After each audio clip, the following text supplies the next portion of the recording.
And I can't wait to see your next film, which obviously Francis directed, and this this is I kind of began my career with Francis, and now I'm at the sort of the other end of my career with Francis. It's amazing. I would have never thought when I was working on Godfather 3 and he was in his sort of mid 50s that, literally that was like 1989, yeah. 90. Here it is 34 years later, and I've had a whole career, a lot based on, the help that he gave me, not only just the status of having worked on those films, but just the knowledge he gave me, because he's very much a teacher in the sense when you're in with him, he wants to tell you, everything. So you get it. So you can help him make the film. So he was just the greatest teacher, and he's always got great stories and great insight to cinema of everybody's work. Always very appreciative of everybody's work. He is the consummate director who, even when someone might be saying something against him, he'll not say anything about that other person.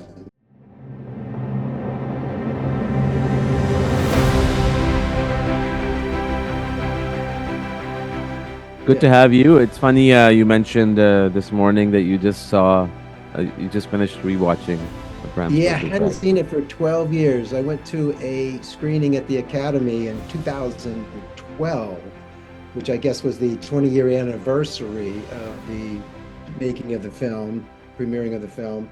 And they struck a new print off the inner positive and inner negative, and it looked really great to see it in a big theater like that. The Academy has one of the great theaters in Los Angeles, and it Right. just projected beautifully. It was really fun to see it.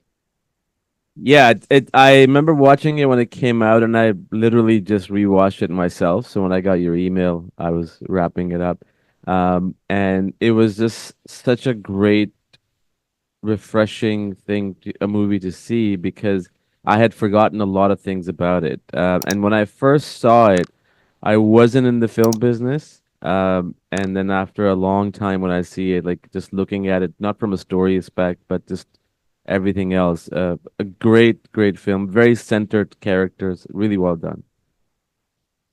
Yeah, I'm again was really impressed to watch it myself because, as an editor, you kind of remember your first cut and then you remember how you start to collapse it and intercut things and move things around a bit. And so a lot of times an editor may actually remember some intermediate cut, that was like before you got down to the end. Because often at the end, you may do some final big lifts, for instance, that do something to the movie and get it going or whatever. And so it's interesting because there are some lifts in the beginning that kind of propel the story along. So you get to, I think I would stop it every now and again and say, okay, how many minutes in are we? And I think like it's 12 minutes, and Harker is in Transylvania meeting Dracula for the first time. And I think there was a whole big scene where he meets Mina for the first time that was much longer. They walk down the big steps. It sort of introduces, I think there might even been a opening scene where they see each other. He comes to the door, she opens the door, and then they cut to walking down that big back garden that was all on a stage. The whole movie was shot on stages at the Sony lot. And they walk down those big steps and then they walk around. You see peacocks going around. So when you see that peacock transition, which is a really Mhm. cool one, to the train, that actually you had the setup of the peacocks more in the sort of bigger cut. But one of the things that we learned when we previewed it was that all you need to do is get the story beats out at that point, and you'll develop the characters as the movie goes along. You didn't need to say everything in that scene because they talk about when they're going to get married and da da da, and then he kind of breaks it to her that he has to do this first. And in fact, he's even saying, "Do you really want to marry? Because I'm just a poor boy, whatever." And you kind of a lot of the backstory kind of got pushed aside because it wasn't that necessary because you learn it later on again. So that scene got really truncated to just right to the moment where I've got to go to Transylvania before I can marry you. It's really great. And again, I went, oh yeah, that was a good lift. We did pretty close to the end because, you always want to, it was a love triangle. That's the way Mhm. Francis always said it. Gothic romance love triangle. And that has to work. It's a horror film too, and other things too, but if you want to make the movie work, it has to do, the love story has to really work. And so it Mm, was a balancing of it to try and kind of not stay on one thing too long, get it going. So that was a funny thing. And then I also noticed that there was a scene that was shot later on after principal photography that set up the Renfield character, the Tom Waits character. mm, And I think I actually put the beat in there and said, Francis, we need a scene because everyone says Renfield, Renfield, but you don't meet Renfield until the doctor comes in and, talks to him and says, I'm going to save you. You're my patient. But he's mentioned in the, both by Dracula and even Mina even says something about it, So or the not Mina, but the guy who runs the office of the real estate company that Harker's working for says, well, Renfield was a good guy, but he's not. And Harker even asks, well, what happened to Renfield? And he goes, he just had to take a break, or you know, they didn't really say what happened to him, right? So by setting him up in that beginning, kind of also propelled the story that you got a little bit of a snippet of madness that is going to be a theme in the film very early on.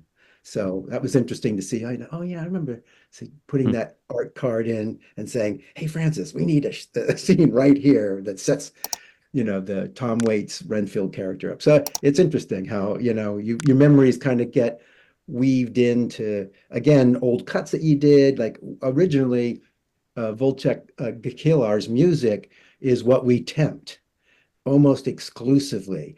But he only at that time had five or six symphonies that he had written for orchestra. And so we had that. And I think he had something else. I can't remember. Maybe it was a Polish television show or, movie of the week or something he had done, but he hadn't really done film. So we took like these, parts of these scores that we got and created most of the whole music soundtrack out of that. And then when he redid it, it changed slightly, but a lot of it is somewhat and again, and that's often happens with composers, especially if you use their old work, they kind of say, oh, you want it to sound like that, or you kind of then they weave it in differently, but it's sort of the same in a way. So in a way, often again, editors can remember the temp track almost better than they do the final, because by the time you get to the final, if you're even in the mix at that time, because it's also crazy, you're trying to finish visual effects and other things that you kind of get a little like your memory kind of jumps over that and goes back to what you worked on with for months and months and months. So that's kind of fun that to see it again, it was really cool. Right. And that's true about the temp music because I had cut my first film and I used temp music and I remember temp music more than I remember the actual score It's because really because silly, isn't it? because Yeah. you just spend so much time with it over and you have fallen in love with the temp music, right? Because you just get so used to it. But one of the things that you mentioned, which sorry, go on.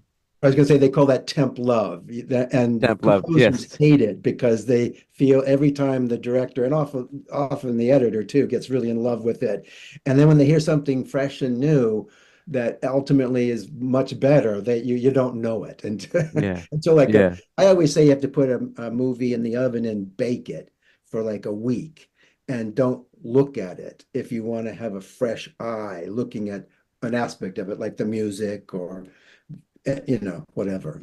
So, That is so true because I learned that from after my first film, like how you have to distance yourself from yeah, the film. Like you can't just be spending like 8, 10 hours a day continuously. You need to take breaks. But having said that, one of the things that you mentioned, which I'm glad you did because I really, really appreciated that how the pacing of the film was and how there were just limited number of shots or scenes or imagery that describe something that could have gone on for like 5 minutes or 10 minutes, right? And yep, that show not tell, and that whole thing was evident in the entire film, and it was really really cool to see that. And you know one thing I so well, obviously a lot of us have sorry, go I on. can tell you one thing about the pacing that was very interesting, and That was when I had been an additional editor on Godfather 3, which is how I kind of got in with Francis. And then he said to me after he finished Godfather 3, well, we're looking at doing something with Winona Ryder. She has this, she wants to do a Dracula. She has the script and da da da. And he said, well, we're going to start to work on it. Would you like to come in and start to do stuff in pre-production? And I was like, oh, yeah, sure. You know, 'cause I was in San Francisco. I lived in San Francisco. His whole operation is in San Francisco. And it's real independent. It still is, and always been a very independent minded place for how you work with people and move them in and out. And he said, yeah, why don't you come in and we're going to start doing radio play versions of the script. And a radio play version is something he learned back in the 50s or late 50s, early 60s, where you would take a script and you would have uh, actors read it. He'd get local actors to read it, do a read through, and they record it. And he'd also have a narrator narrate it. So you basically had the whole script, narration, dialogue to the next narration to the dialogue. And he said to me, you know, I want this to be a 2 hour film. So if they can't read it in 2 hours, we can't cut it and make a film that's going to be 2 hours. And so as we went through it 4 or 5 times, and I'll tell you, I can describe a little bit more the visual side of it, but just the Sure. audio side was to take the script and if a he would say, well, it's coming in at 2 hours and 20 minutes. We've got to cut it down 20. How do we, what do we do? Or he would, I'd say, what do we do? And he'd say, well, we're going to cut down, we're going to cut some extraneous dialogue out. But also a big part of it was cutting the narration, or not narration, I should say description. Sorry, I kind of said the wrong word, the That's descriptive okay. part of a scene. So it would be Sure. description, dialogue, description. And he said, that shot is only going to be a 10-second shot. We don't need, a quarter of a page describing that, even though the description's good and it helps, visualize it to the first time the director's reading it. By the time he's getting down to like trying to make it to be a 2 hour movie, because that's a 10-second shot, the Borgo Road or the train the dissolve from the peacock to the train going on, that's going to be 5 seconds. And then he would say, okay, let's cut it to just like one line, because he was the one who first sort of trained me that it's a page a minute. And if you got to get your screenplay down to around 120 pages if you want to have it be 120 minutes. And so I went, okay. And so we would literally take the descriptions and cut them way, way down. And that started to give more breadth and more the right pacing that he was thinking of the film. And he was very on that. He spent 6 months easy in the sort of pre-production of then taking that radio play, and then I would cross out we'd cut it just like an audio track, cut it down, and sometimes it'd be half lines, it would be like taking two lines and merging them together to be one line, and then I would take it and mark out the script of what we actually did. And then we would give it to his sort of script person who would then send it back to the writer and say, okay, now we're thinking that we only need to have this in here and we kind of trying to get it down so it can be shot. So he could present a budget that to the studio that would be more accurate. And so we did that for about at least 5 or 6 times. We went back and re-recorded it with this little local sort of theater group and a person reading the descriptions. And and then he started to do storyboards to it. And his storyboards were quite detailed. And I'll just finish it up kind of quickly so it doesn't get to be too long. But we No, no, then that's good.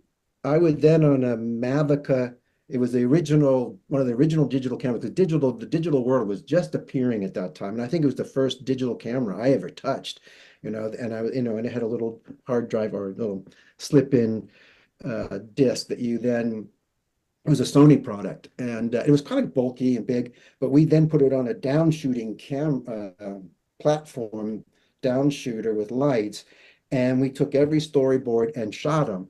And again, the first time we did it, he didn't have any storyboards. So we literally, he said, let's go to some art books and just put in, cool shots of Gothic this and that and costumes. And it doesn't matter that it doesn't tell the story. I just want to get in the feel of the world that we're creating.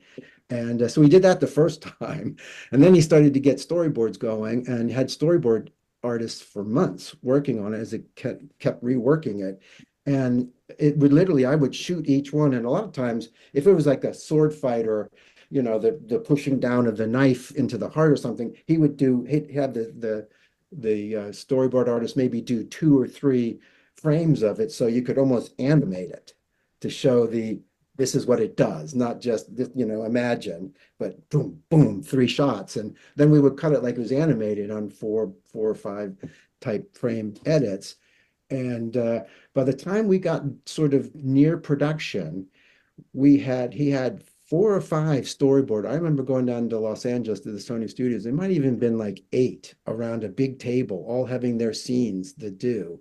And with his instructions, he would keep updating it. And we had about I don't know, I'm sure it was well over 500. I remember it as being 1,000, but again, you know how your memory is. But I remember it as being just an incredible amount of shots that would then be the 2 hour movie. So he had finally got it down to a 2 hour movie, complete storyboard showing exactly what it was supposed to be. So he was very on, like you were saying. My whole thing is about the pacing and what he wanted to do. I only going to have this one shot. I'm not going to need it from four angles. I'm going to need it from one angle for this bit, and and then one angle for the reverse angle for this shot. And we're just going to do it that way. I want it to be very streamlined when I get into actually shooting it. And so I'm gonna be being down there with eight storyboard artists, and they all do storyboard artist is quite an art, but every guy does it, person, man or woman, does it a little differently. So one had big, gestured brush strokes to show something. Others were much more detailed, and it was very interesting because he then said, "Okay, now we're going to cut it all together and look at it." And he would look at it numerous times over that 6 month period. I bet he watched his storyboard representation of his movie probably 50 times easy, because by this time we got to the summer when they started shooting in September, I went down there and he said, okay, we're going to the Directors Guild and we're going to project this. And I'm going to have all the heads of the department who are now gathering in Los Angeles, in pre-production, and we're all going to watch it together.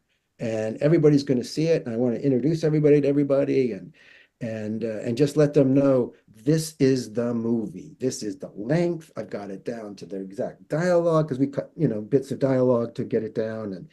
And at page 20, this is going to happen. But and I think probably when we looked at it, probably by, I'm sure, page 15, we went took Harker to Transylvania to meet Dracula. And he had all those beat moments all kind of set up in his mind that it was all going to work. And it was really cool to see this thing projected because there were all these different visual art styles of the different storyboard artists. And that was the classic era of storyboard artists. I don't know how long it lasted after that, but it kind of all went digital, started to be previs sort of stuff that became more, animation, graphic animation on computers. But at that time, there were a whole host of great storyboard artists in Los Angeles, and it was really cool to see. It felt like an impressionistic version of the movie. It was so cool. And he really said to everybody, okay, this is what I'm shooting. We're going to shoot on a stage. So I don't have huge vista backgrounds of, where the Mina's house is, which was the big Victorian, mansion. We're going to build it, but we're not, we're going to have lights above it. So you're not going to be able to shoot much beyond it. You're not going to be putting a scenery back there unless, we do it digitally or he did a lot. There's a lot of things I can talk about the visual effects too. But anyway, he said, I want it to be just like this. And in some cases, he said, I don't even need to have the whole house built. You could just build to the second floor and half of it could not even be built. Well, again, everybody looked at the storyboards and went, I don't trust him. When he gets on a set, you never know what a director's going, not just him, just any director. Anybody, Because yeah. when they get into the set and they start to go, ooh, look at that shot. Let's turn the whole thing around. So they didn't quite do exactly what he wanted. And I think probably the production design went a bit over budget because it was a tight budget for the movie for what Sony was wanting to pay for it.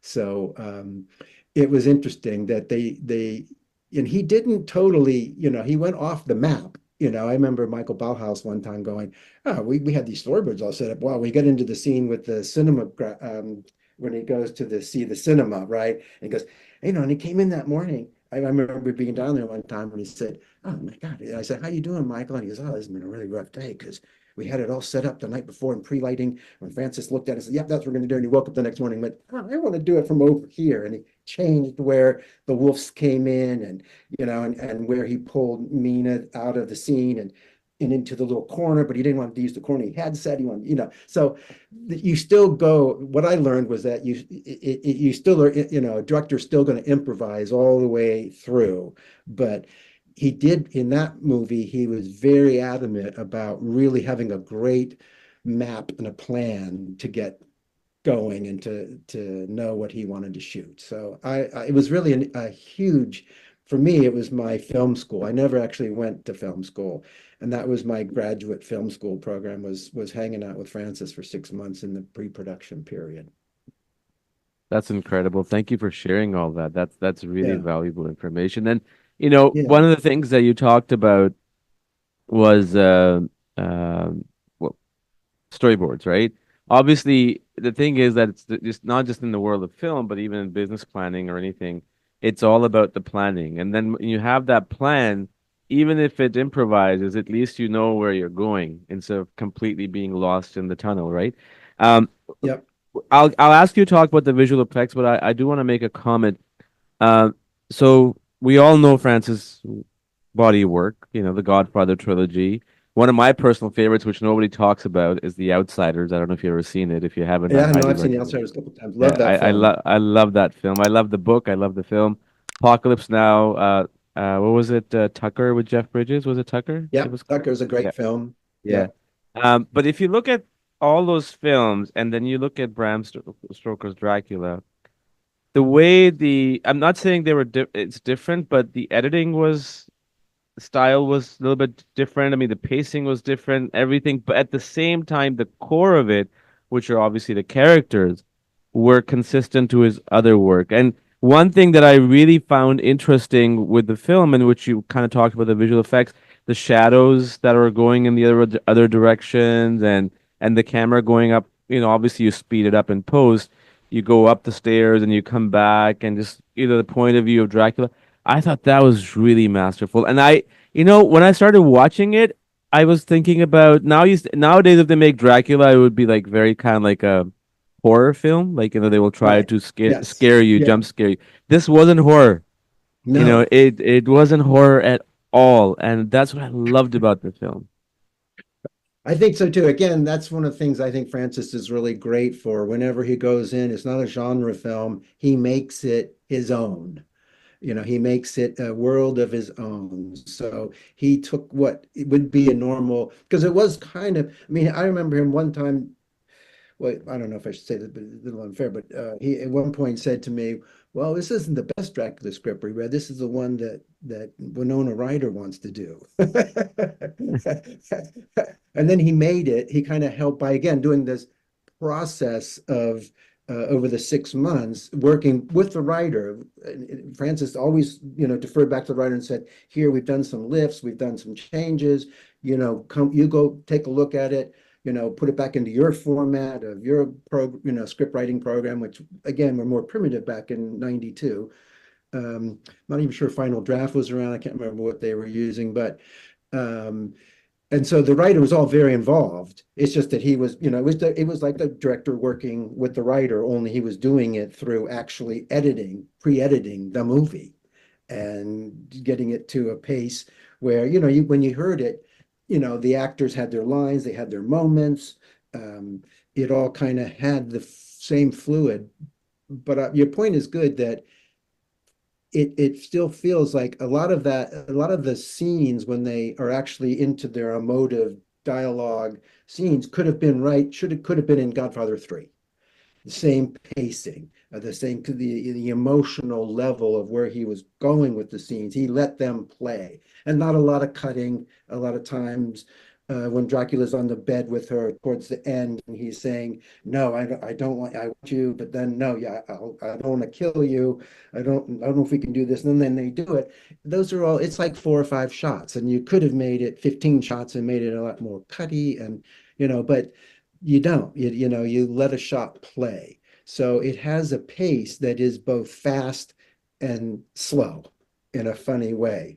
So that you get tension and then you get kind of release and it goes off and all of a sudden you're walking on the street with Dracula and it's got all that because they used some old cameras to get that flickery look that Yeah. is the POV, say, of Dracula, whether he's the wolf or whether he's walking through that street.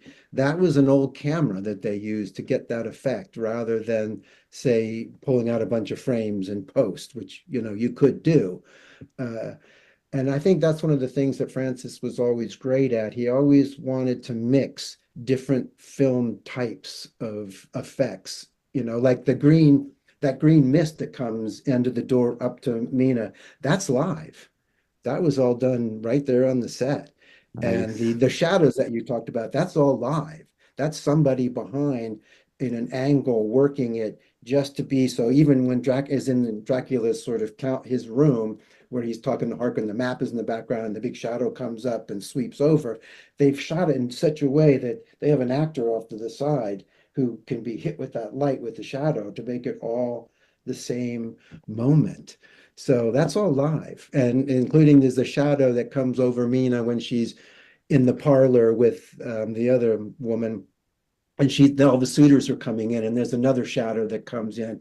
That was one of the first days of shooting, and I remember we were both looking at it going, how did he?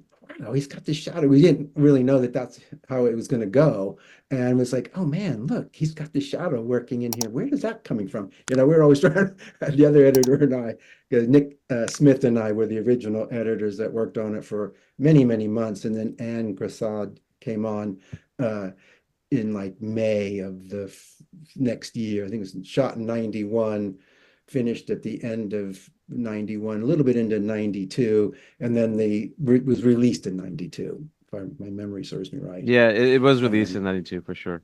yeah, It and was. so and she came on and did some work on the love story. There was they thought that a woman's touch could help with the love story. And we all worked on it really hard and we all did really good work on it.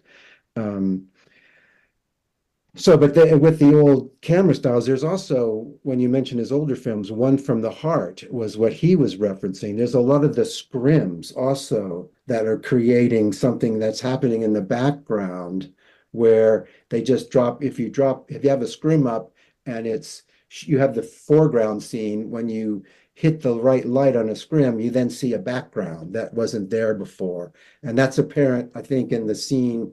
One of the places that's really apparent is in the scene where um, Van Helsing and Mina are on that cliff, and the other three women are coming around. That was kind of a scrim that just sort of appeared, and all of a sudden they were there. And so it was very interesting. Those kind of methods. A lot of just bypacks, the blue circle light, the circle fire that comes through when he first Mhm. going down, when Harker's first coming in and is the stagecoach, and he looks over and he sees this weird, blue light flame. That was all just bypacks. So it's very simple kind of techniques. And then, of course, at the end was one of the big digital shots when the face change happened Mm. from him being an old Dracula to the young Dracula as he's dying. That was done as one of the few full digital effects in the movie. And see, that's One one of of the the things. Sorry, go on, please. I thought. I'll tell you one more thing that's always stuck to me was I was down there the day they were shooting a plate for the Borgo Road, and all they were shooting was on a stage, and they just had these horses that were all going around the road, which is part of the Borgo Road leading up. And there's a great shot where you see the full stagecoach and the horsemen behind it going, and they kind of, it's about a 4 second shot, and they're going Right, along the right. road, bend in the road, and they start to go around the bend, and you see the big Dracula, castle up on the precipice of that big craggy cliff area. And that was a matte painting. And I remember being there that day, and they're all being very careful to get the counts of each take right, to know what frame it started and what frame it ended on a roll, 10-minute roll of film. And I think they shot 3 or 4 takes, and that was the roll. Well, that roll was then not processed, but put away for about, I think, 7, 8 months, maybe. It was probably, I think it was shot in October or November, and they pulled it out in probably May. And and Lucasfilm, working in on a lot of the visuals effects that were done, had a matte painter paint it. And I guess, and I'm not exactly sure what she used as a reference, because they never processed the film. So she did a matte painting based on whatever they got from the art department. Maybe it was still shots um, from the the 35 millimeter camera. But they did this whole matte painting that put all that in. And then back in May at Lucasfilm, they re-put that same film in that was shot 6 months earlier, and then went to, like, we say we picked take three. They went to the 650 feet into that roll, and then started filming again with the background matte painting, marrying the two together. Wow. And so we didn't know what we had. And, we had a videotape that was a video tap from the thing. So we know what we were cutting when it was just the horses, but we didn't see the whole thing put together until like the end of May. And it was just so cool to all of a sudden go, wow, you can do that. I didn't even know that you could do that, and make it seamlessly all blend in together. So you really feel like that's, a real shot. But that is two pieces shot 6 months apart. And the map painting was quite big. I saw the map painting at one point, and it wasn't just like this or anything. It was, uh, you know, 10, 12 feet by 10 feet. It was a full size canvas. I was shocked. I thought it was really cool that they put that much effort and detail so that when it was projecting it on a big screen, unlike watching it today on a television again, but on a huge screen, that it really had the detail that was necessary to sell the shot. Yeah, I wish I had seen, and I can probably see this again sometime on a big screen, because it is one of those films that needs to be seen on the big screen. Not because of its jump scares or anything, just the production design and the pacing, the music and everything. It's just so beautifully done. And one thing that I really I miss, and I think you're probably on the same boat now with so much technology and visual effects, and now there's this, LED screens and all that stuff. There's just something about doing things without visual effects completely.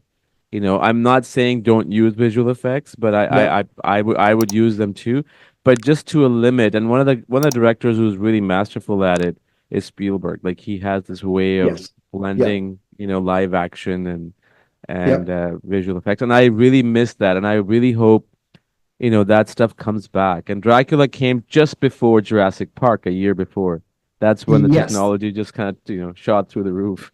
Yeah, Um, that's, like I said, in 92, there weren't the digital effects were much harder to do, because just to get the resolution is easy to do if you want to do it at, normal television resolution. They had all kinds of, in 92, all kinds of machines to do that.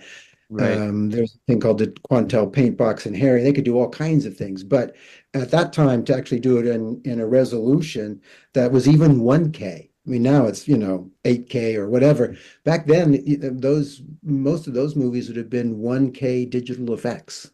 That was as much as you could pop Wow. onto. Yeah, and I saw one time the resolution difference, and I just kind of went, "Wow, we used to." buy that.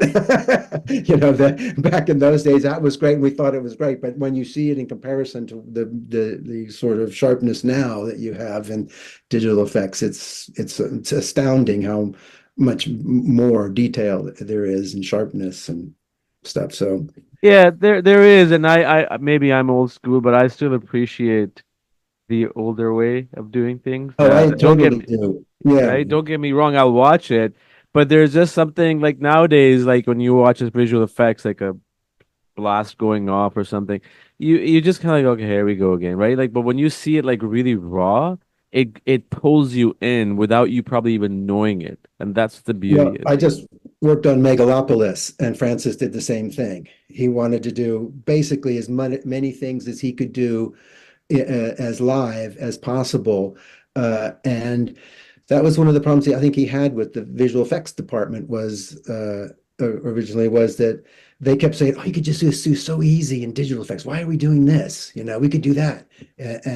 You don't have to waste time on the set doing it." But to him, it was part of the fun of filmmaking because there's a fly that flies around in one scene in Megalopolis, and it's a real fly.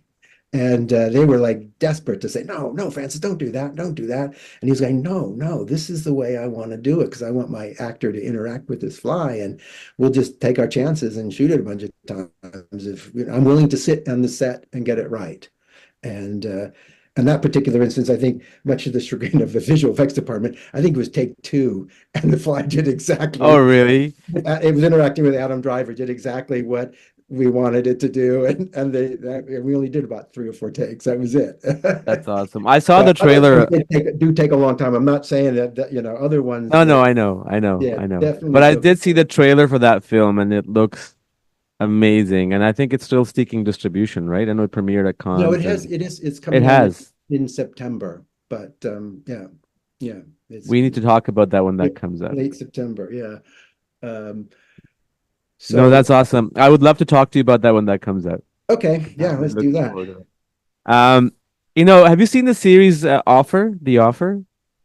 No, when I was working on Megalopolis, it was showing, and Francis Yeah, said somebody asked him, "Well, did you buy off on this as the kind of yeah, true story?" And he went, you can't, it's never going to be a true story. yeah, So I could get involved and say this isn't right or that isn't right, but then maybe I don't remember it the same way that an actor does, and maybe that's not any more true. So he didn't have any, as I understand, he had very little to do with any of the creative yeah. decisions. It I am was, pretty sure, but if you haven't seen it, I'm sure there is a lot of, embellishments and the changing of things. It's an amazing series. It's just 8 part and it just oh, I like hooks this. you on and it doesn't let you go. Ah, uh, It's really, really good. I mean, again, forget about the fact that it's about Godfather, right? yep. Just this one guy, the producer, I forget the name of the character. Robert Evans, is it that, is Yes, it? Yeah. how he just makes this happen regardless of ongoing, struggles from the studio, from the mafia. A great little series. Well, one of the things Francis said to me a long time ago, he said that being a director is 90% being a salesman and But 10% creative directing. And and I saw him do it where, whether it was asking for more money from Sony when we had had a preview, and he did a preview, and he did it kind of early. He wasn't even through his director's cut. And he said, let's do a preview down in San Diego and see how it's playing. We'll invite the studio. And in the back of his mind, I didn't really realize it, but in the back of his mind, he knew he wanted to, $3 or $4 million more to finish shooting some of the more stuff and getting stuff right. And so he did this preview. We thought it was going to play better than it did. Didn't actually play so well. We need it really helped us cut it down and get the especially that beginning going. Uh, and But he used it as a way to get the studio involved earlier than if you waited until his end of his director's cut would have been another 4 weeks. Plus, you could have pushed it. A lot of directors will push another 2 weeks or 3 weeks and show the movie as late as possible to the studio, and then still say we need to do additional shooting, whatever. And he was like, no, no, I'm going to get them wet with it. Let's get them involved.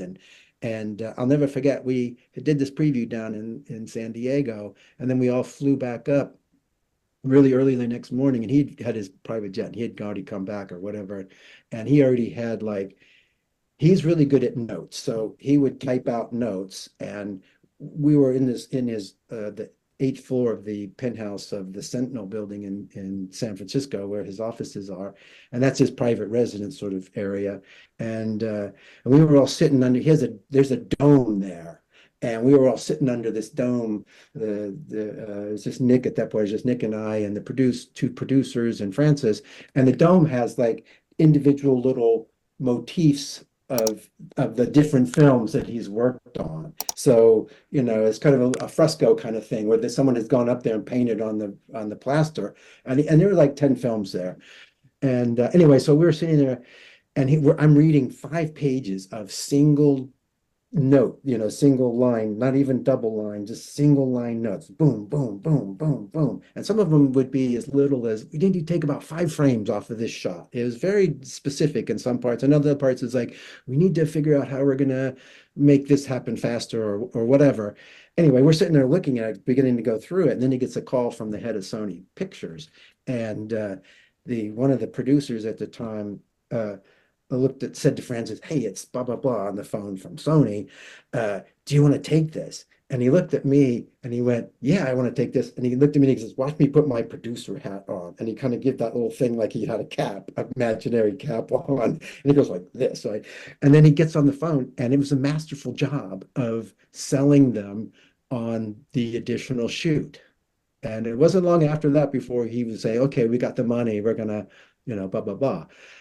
So it was very interesting, but and he even said to me, because, you're constantly selling your movie to whether it's the production designer, the, cinematographer, the editor, you're constantly selling your vision to get them to help you do it, essentially. And, so I thought that was very interesting. And he's very good at convincing you to go with them over the cliff or to the Philippines or wherever he's going.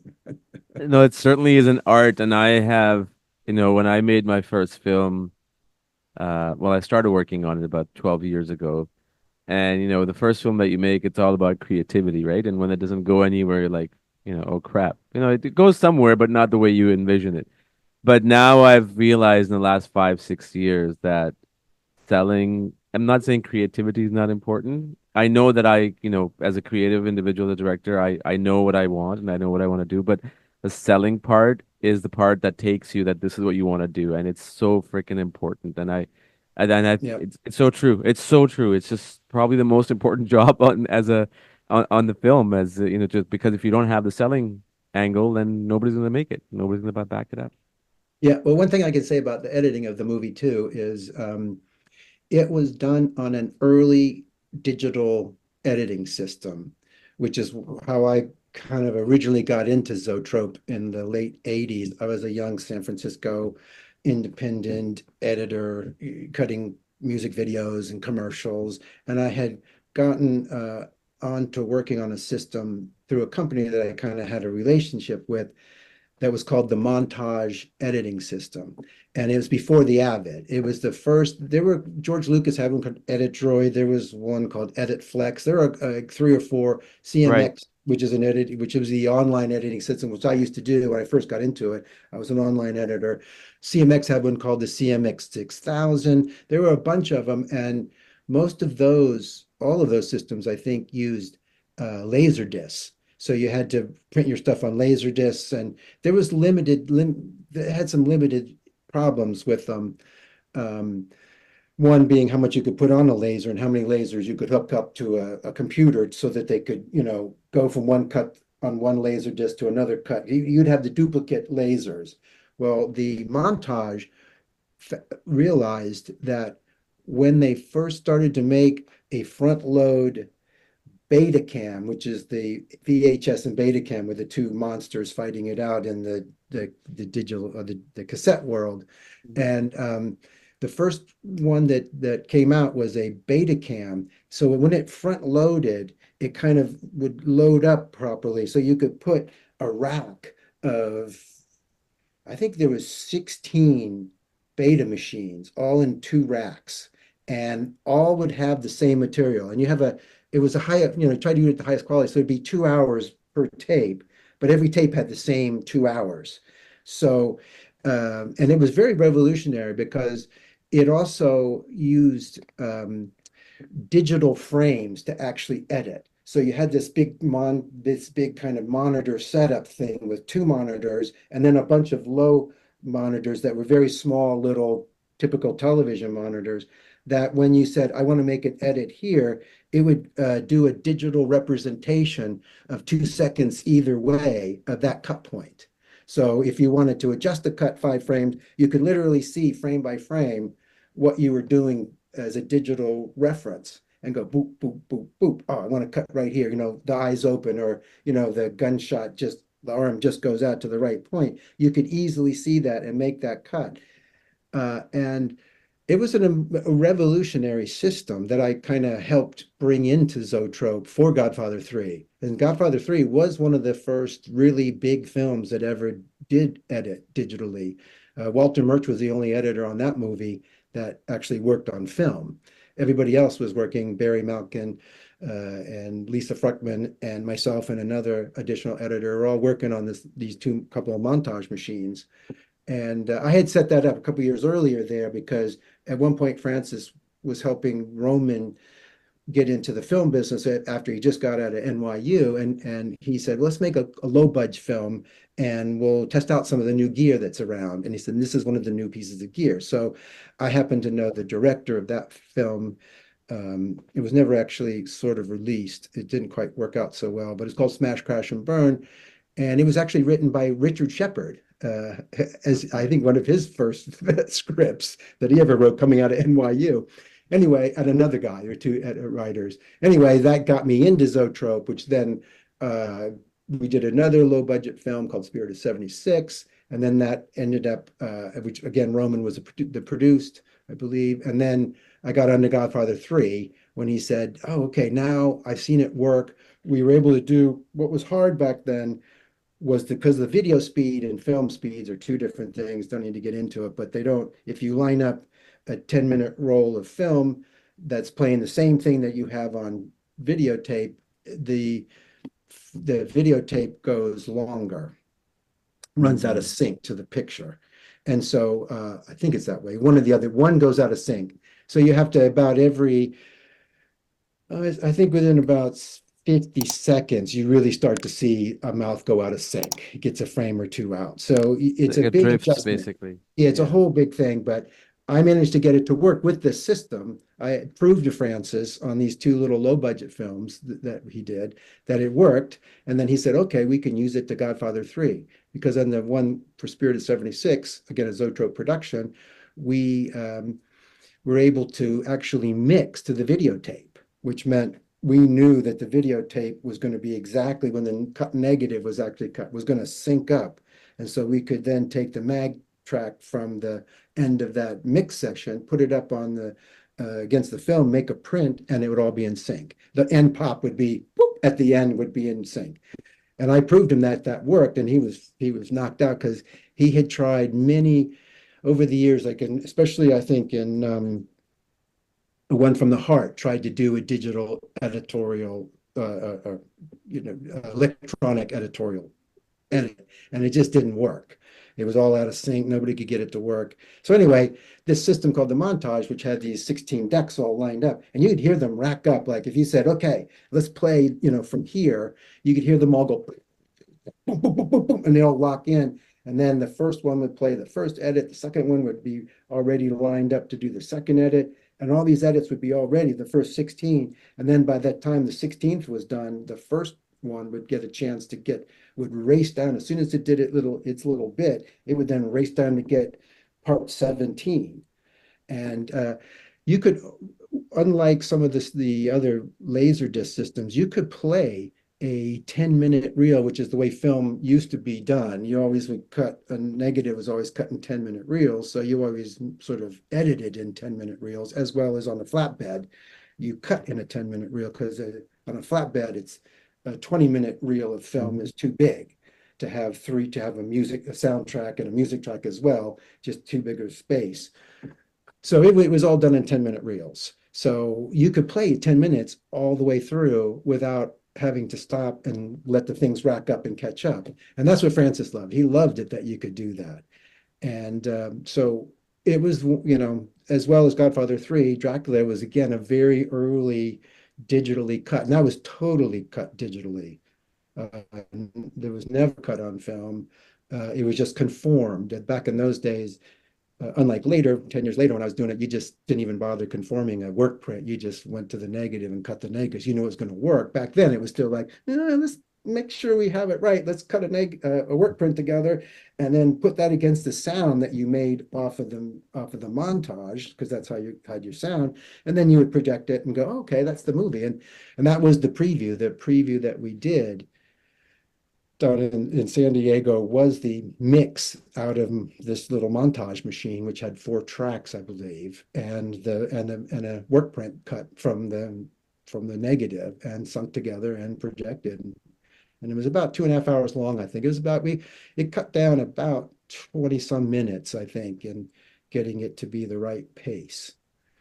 So that Right. was a real fun thing. And then, literally that the same year is when Avid came out. And I was a very early user of Avid as well, because they were sort of in the Bay Area. And Yeah. 93, I think I started cutting commercials on the Avid and da da da. But and That's then it sort of awesome. died. But the funny part is in the end, the Montage editorial company sued Avid for the idea of doing digital Oh, frame wow. and labeling them. That was the other part. It was labeling them so that you could say, this is take one, scene one, take one, and it's on a label on a digital image, and that you would scroll through the frames was a intellectual property idea.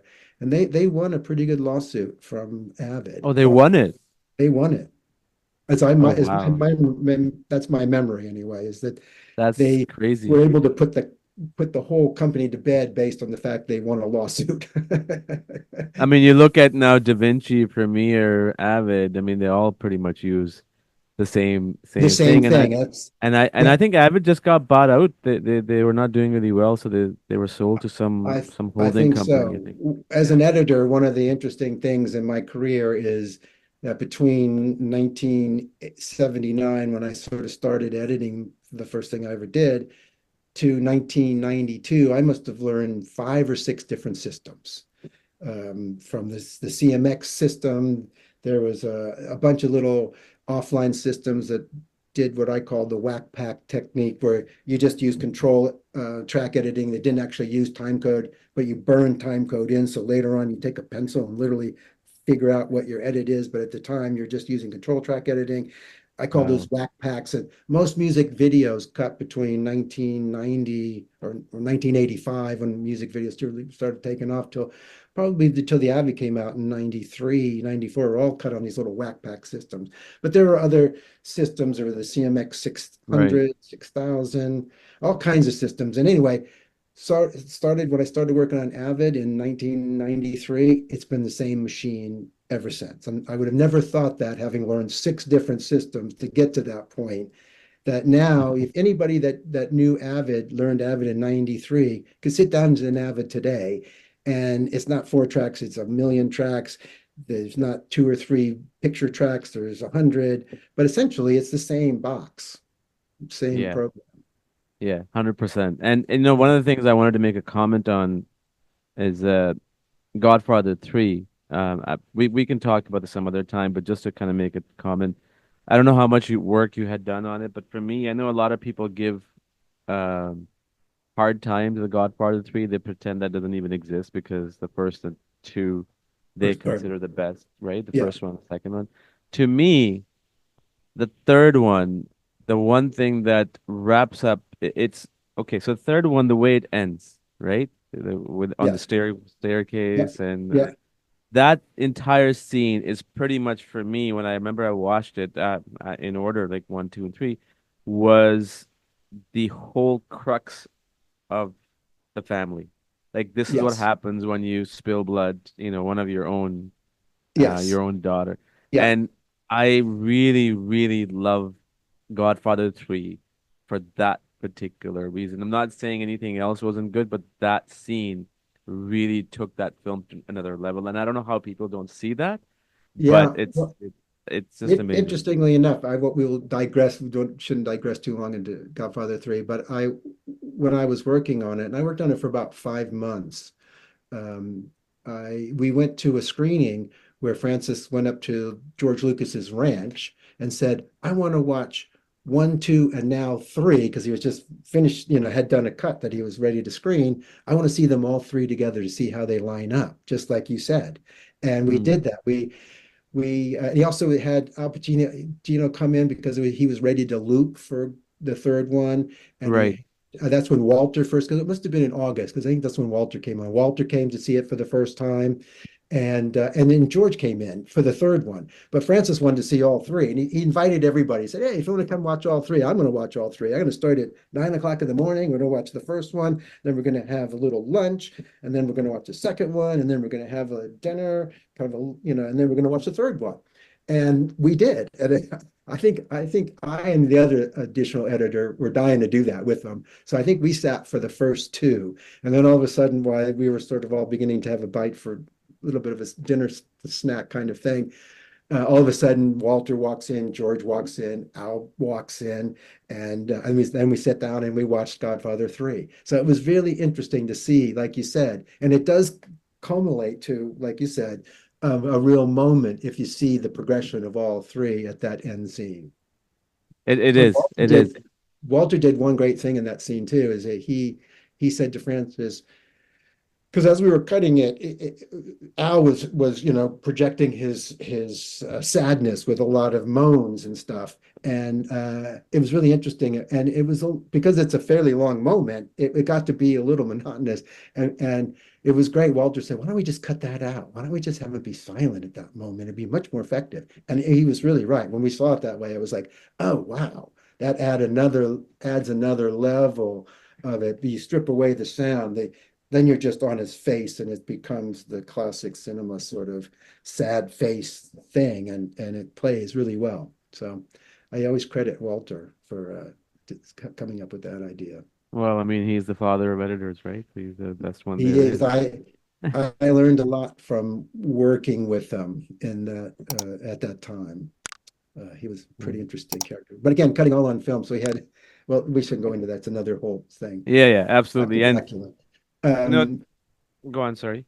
no, I was gonna say, what else do you want to know about God? I think we're good. Let me ask you one last thing. So that scene where Gary Oldman Dracula turns into like a bat. I'm assuming that's like the giant bat. That's like a whole puppeteer work, right? That he was doing, right? Or it was stop motion, or because it seemed stop motion, but it didn't. Well, Tell again, me it's I shot with that camera, but it is all live, live. and he's in it. His makeup work was phenomenal. Oh my All God, his he was in body, that it thing. was always him. When he was the bat, it was him. It's always him. When he's the wolf, it's him. And his makeup was just took forever. And that I think was the bat suit was the one that I think he broke out pretty bad in a kind of a rash all around his body, because that was kind of I like a bet. rubberized suit, right? And it was very, very tight, right? When he's kind of doing that. And he was in it for probably 2 or 3 days shooting some of that stuff to create that scene. And I do remember that there was like a big worry about how bad his rashes were gonna, because again, it was like you can't, you're just sweating inside. There's no place for the sweat to go when you're in that tight bodysuit. But yeah, that was all Gary. Gary was phenomenal. We did a down in Los Angeles. There's a church that's on Highland and Franklin, which is where he did all his rehearsals. And there was a read through where one of the things Francis says he always wants to make sure is that everybody knows the script.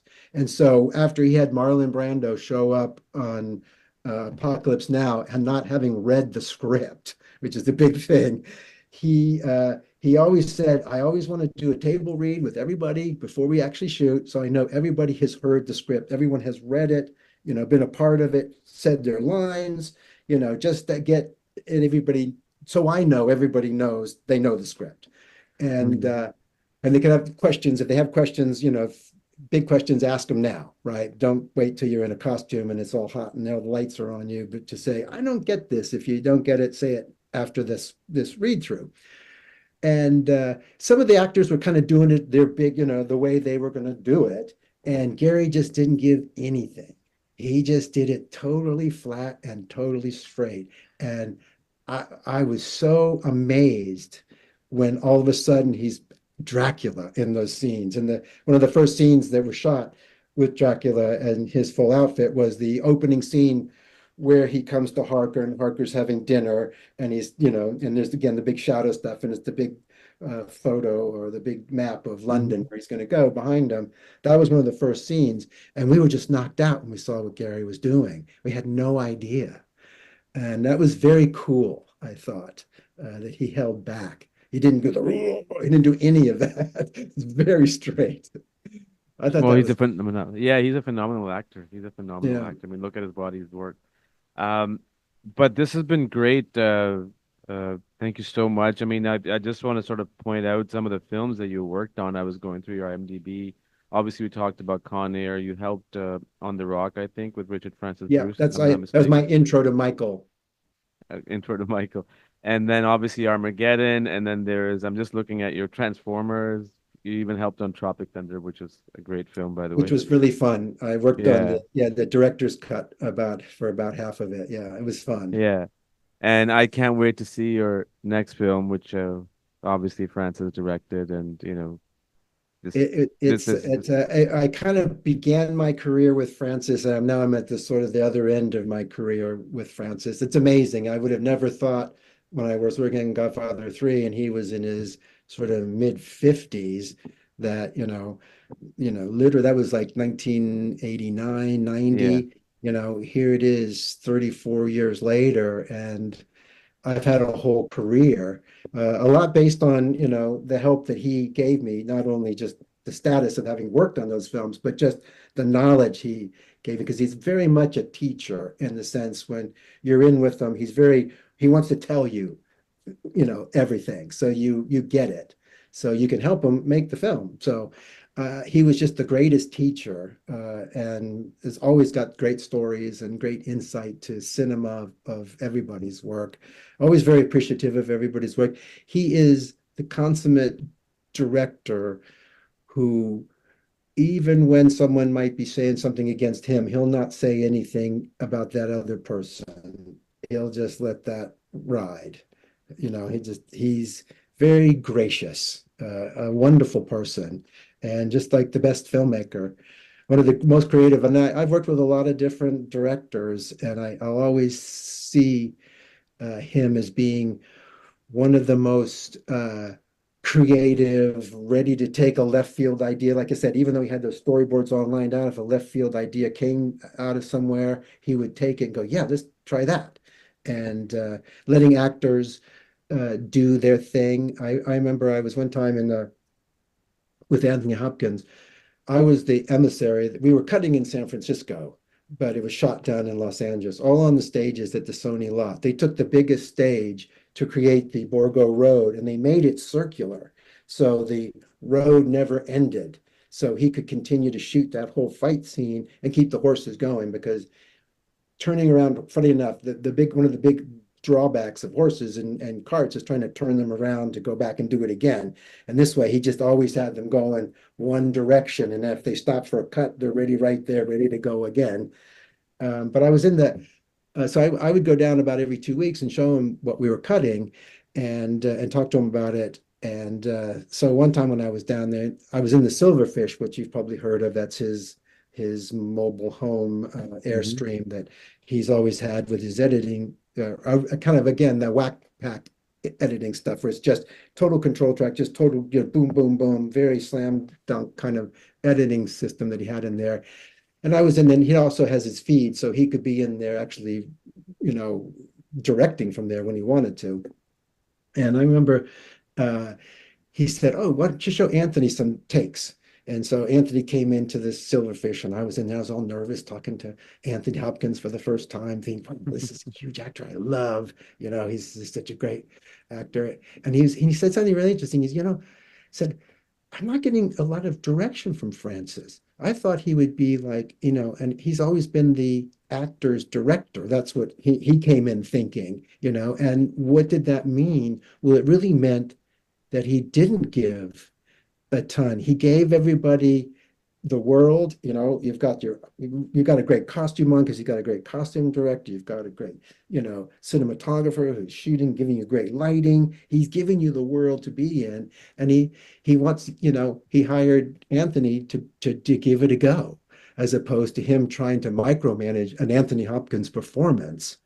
He would say just a few things. And again, Anthony was kind of like, that's not the way I like to be, I guess maybe more from theater or whatever. You get really directed down to a final thing when you do a stage performance.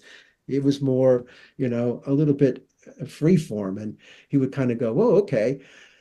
And just one of the biggest things, notes that Francis gave him was how big he was going to get in his personality when once he realized Dracula was, on the scene. And that's that scene with the candles. And it's all, the wind is blowing off the ocean from Dracula arriving, or I'm sorry, I guess he's starting to go back. And there's the big wind, and all of a sudden the wind blows and it blows through and all the candles go out. After he comes out and he goes back to the big mansion house, and he gets out and he's talking to the other guys. He's really over the top and big. And there was a different performance. He could have been much more controlled and been his normal Van Helsing sort of thing. But I think that was the one note Francis gave him. Try it bigger. Try it as though you're going mad as well. And I think that's a great performance when all of a sudden he goes, "Ah, I found this and that and that, and they're all looking at him like, wow, have you gone nuts?" So I think Yeah. that's a great moment. No, it's Francis is I've seen some of his interviews. I mean, they're very rare interviews of his, but aside from being a great filmmaker, he just seems like a very well knowledged and very humble human being. Not Yeah. necessarily at the age that he is right now, but just, over the last few decades. But this has been incredible, and I'm so pleased that the amount of information that you've shared, it seems like your memory is pretty good. I Well, mean, having watched it helped. no, but still, I mean, you remember a lot of stuff, which was what, 35 years ago Yeah, 30 almost? some years ago. Yeah. Yeah, No, yeah, incredible. it was, again, that was when my career was just beginning to sort of take off in the movie business after toiling away for about a decade in music videos and, in commercials. Not long after that, I actually connected up with David Fincher and did a bunch of commercials for him. After Dracula, Francis t told everybody that he was going to take a year or two off. And that's when he started his wine business and got that really started to go. Yeah. And so I said, oh, shoot, I got to go down to LA and find some other directors. And I had met David years before. And I think after he saw Dracula, oh yeah, I want you, we'll do some stuff together. So I worked on a bunch of commercials with him, and that's where I met Michael Bay. I cut one of the Meatloaf Gore Verbinski was videos. there too, I think, in that Yeah, group, right? Yeah, yeah, yeah. and that's where I met Michael. He had me cut. Again, he loved Dracula, and he had me cut a Meatloaf video, one of those really long, torturous Meatloaf videos. And then from there, I was able to like make my way in with LA directors, That's which at the amazing. time, interestingly enough, were all music video directors. All of the big directors of the 90s that came out of Yep.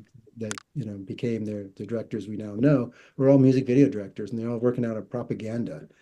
And if you knew people in propaganda, you could be in the middle of, what became four or five of the biggest directors in the Yep. business now. Yeah, very interesting.